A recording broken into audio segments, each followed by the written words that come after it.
Bonjour à tous, je vais vous parler de poy, qu'on appelle également les bolas. Alors je préfère le terme poy parce que c'est le mot original, celui qui est utilisé par les Maoris de Nouvelle-Zélande qui ont inventé les poy. Dans cette vidéo, je vais d'abord vous brosser un petit tableau des poy et je vais ensuite vous montrer comment fabriquer sa propre paire de poy avec les moyens du bord et à moindre coût. Enfin, je vous montrerai quelques petits trucs, quelques petites figures de base pour bien débuter dans le monde des poy. Les poy, c'est bon pour plein de choses. C'est bon pour la forme parce que c'est une activité physique. C'est bon également pour la souplesse, pour la coordination, pour la concentration. C'est une activité qui est relaxante. C'est une activité aussi artistique et c'est donc un moyen de développer sa sensibilité, son style, sa fibre créatrice. C'est une discipline qui peut se pratiquer à peu près n'importe où en extérieur. C'est une activité qui peut se pratiquer avec très peu de moyens, très peu de matériel. Il n'y a pas besoin d'avoir du matériel coûteux, on va le voir dans quelques instants. Et c'est une pratique qui est conviviale. Faire des poy, c'est toujours plus agréable à plusieurs. C'est l'occasion de se rencontrer, d'échanger et de passer de bons moments. J'aborde un autre point, et il est important, c'est le feu. La pratique des poy avec des mèches enflammées existe, et c'est quelque chose de vraiment spectaculaire, mais c'est quelque chose qui est potentiellement dangereux. Donc cela ne concerne que les adultes. Des adultes responsables et expérimentés, qui savent ce qu'ils font et qui ne sont pas là pour faire de l'à peu près. Si vous souhaitez être initié aux arts du feu et à la pratique des poy enflammés, il ne faut pas vous y mettre tout seul. Il y a des choses à connaître, il y a des petits détails tout bêtes qui passent notamment par les habits que vous portez, par les distances, par le carburant. Bref, il y a des choses à savoir, donc faites-vous accompagner, faites-vous initier par quelqu'un qui connaît cette pratique-là. Et je le rappelle, c'est uniquement l'affaire des adultes. En contrepartie, il faut bien l'admettre, c'est quelque chose de spectaculaire. Pour les spectateurs, c'est un spectacle qui est vraiment incomparable. Et pour le poyeur lui-même, c'est une sensation qui est vraiment unique et très grisante. Il faut vous imaginer avoir deux boules de feu en train de vous tourner autour en faisant une sorte de ronflement, de ronronnement très caractéristique.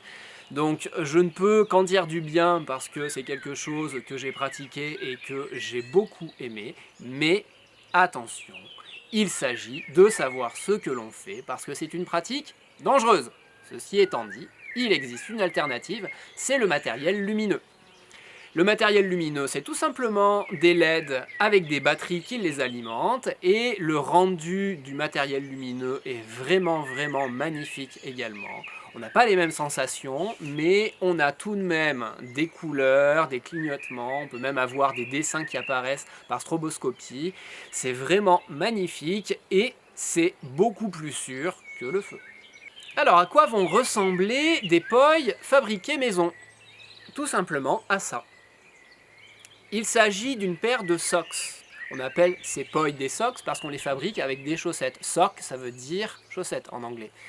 Et plus précisément, des collants. Pour faire ma paire de poils maison, j'ai pris une paire de collants pour enfants que j'ai coupés et à l'intérieur desquels j'ai glissé un petit sachet rempli de farine. Mais si vous utilisez du grain, ça fera tout aussi bien l'affaire. Doublez le sachet tout de même pour éviter les pertes en cas de crevaison. Et faites un nœud à l'autre extrémité. C'est terminé. Je vous donne tout de même un petit conseil, c'est de privilégier des collants qui sont pas trop extensibles. S'ils sont très extensibles, ils vont doubler de longueur quand vous allez commencer à les faire tourner et ça complique vraiment la pratique. La maniabilité s'en ressent. Un dernier petit conseil d'ordre esthétique, si vous trouvez des collants sans talon, c'est encore mieux. Là, vous voyez, celui-ci a un talon, et c'est bien dommage, mais ça ne gêne en rien, c'est purement esthétique. Et vous allez voir que ces poils très maniables vont me permettre de vous montrer quelques petites figures. Dans un premier temps, prenez tout simplement l'habitude de faire tourner vos poils pour sentir la sensation de la force centrifuge et de l'extrémité du poil qui tire sur votre main.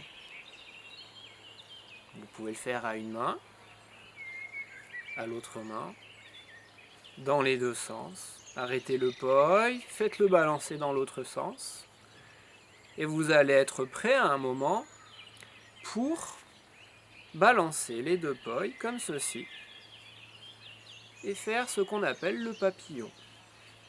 Quand je fais le papillon, vous voyez qu'il y a un poil qui passe avant l'autre.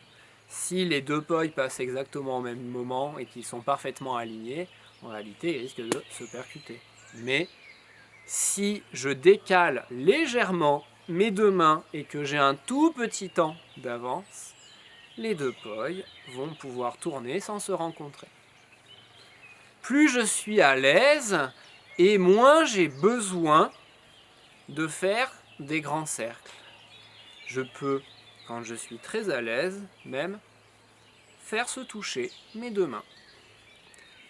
Et vous voyez que mes mains ne bougent presque plus parce que je donne l'impulsion pile au bon moment. Je peux même le faire à une main.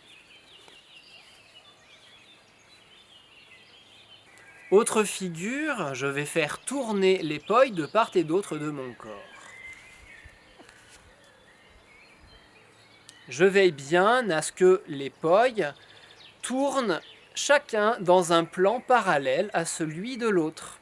C'est-à-dire que si je me mets face à vous, vous voyez que mes poils tournent bien dans des plans parallèles.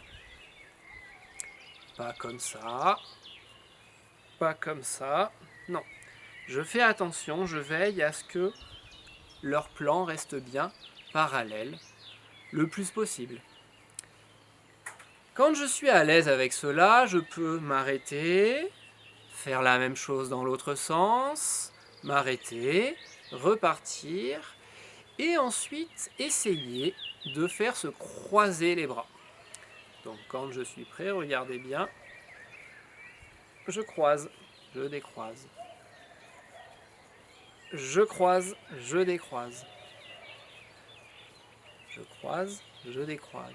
Et si je suis à l'aise, je peux l'enchaîner, faire la même chose, mais en permanence. Je croise, je décroise. Je croise, je décroise. Je croise, je décroise.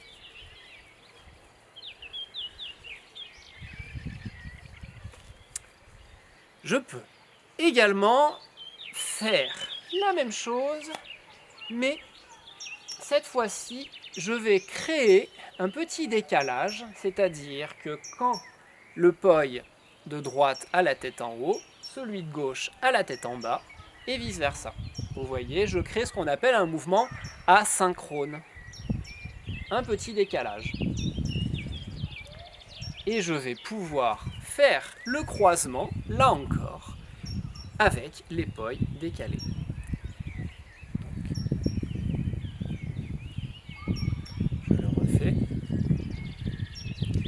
regardez bien la vidéo, comme vous allez la voir sur YouTube, vous pourrez la mettre au ralenti. C'est possible dans les paramètres de la vidéo. Vous voyez, j'essaye d'aller lentement.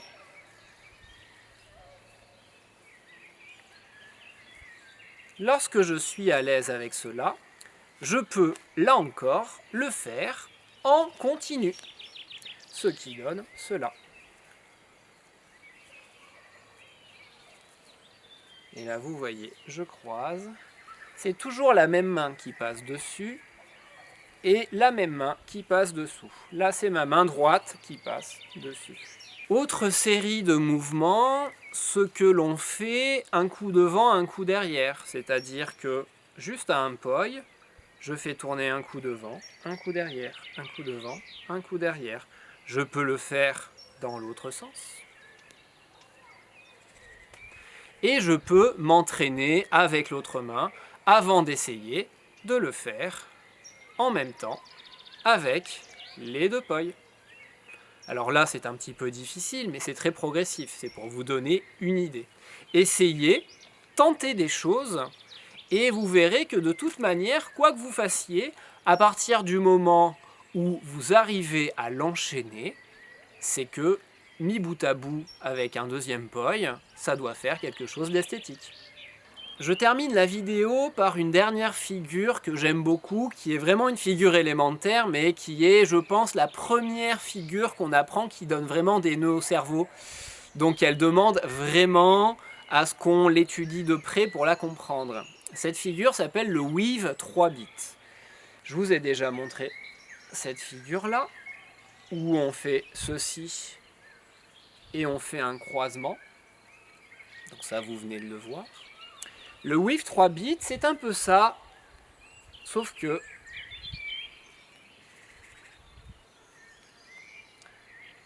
à chaque fois, ma main passe un coup dessus, dessous, et revient de son côté pour un troisième tour. Donc, récapitulons. Le poi va faire un tour du côté de sa main. Donc là, main droite, côté droit. Le poi fait un tour, et il va aller ensuite pour 2 tours du côté opposé. Donc là, mon poi est arrivé du côté opposé. Il fait un tour avec la main par-dessus la main opposée, puis il va faire un deuxième tour avec la main qui va passer dessous, et après il va revenir pour faire un tour extérieur.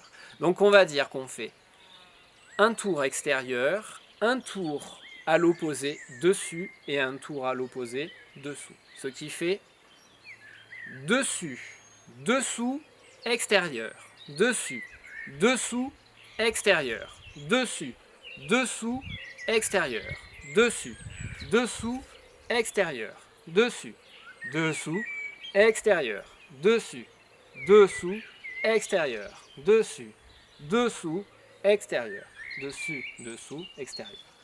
Il faut apprendre à le faire. Il faut apprendre à faire la même chose avec l'autre main. Dessus, dessous, extérieur, dessus, dessous, extérieur, dessus, dessous, extérieur, dessus, dessous, extérieur, dessus, dessous, extérieur. Et le faire à deux mains, c'est faire exactement ce qu'on vient de voir, sauf qu'il y a un petit décalage entre les deux mains. Regardez, mettez en ralenti, ça peut vous aider. Oups, je reprends. Vous voyez que mes mains bougent, mais plus je suis à l'aise et moins j'ai besoin de bouger les mains. Démonstration. Vous voyez qu'une fois à l'aise, je peux le faire en gardant les poignets qui se touchent en permanence. Mais dans un premier temps, il est bon de le faire le plus lentement possible et en bougeant les avant-bras comme il convient. Voilà, je vous remercie d'avoir regardé cette vidéo, j'espère qu'elle vous a été utile et qu'elle vous a donné envie de vous mettre au poi. Salut!